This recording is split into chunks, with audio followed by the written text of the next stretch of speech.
What if, in the blink of an eye, the internet vanished? No websites, no emails, no cloud, no signal. The backbone of modern civilization, gone. This isn't science fiction. It's a scenario experts say we are disturbingly unprepared for. Part 1. The first 24 hours.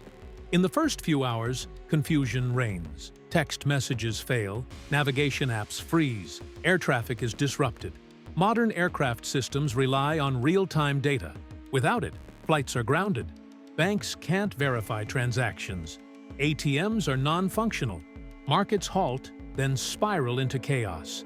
Logistics and supply chains, powered by the cloud, collapse almost immediately. Grocery shelves begin to empty, not because there's no food, but because no one knows where to send it. Part 2. A system under stress. Within days, pressure builds on critical infrastructure. Hospitals lose access to patient records, diagnostic systems, and even basic communications. Emergency services revert to analog methods, if they can. Governments attempt to restore order. But without coordination, responses are fragmented and slow. Social media, once a source of real-time updates, is silent. In its place, rumors, speculation, and growing distrust.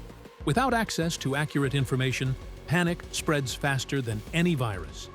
The global information vacuum becomes its own disaster. Part 3. The aftermath.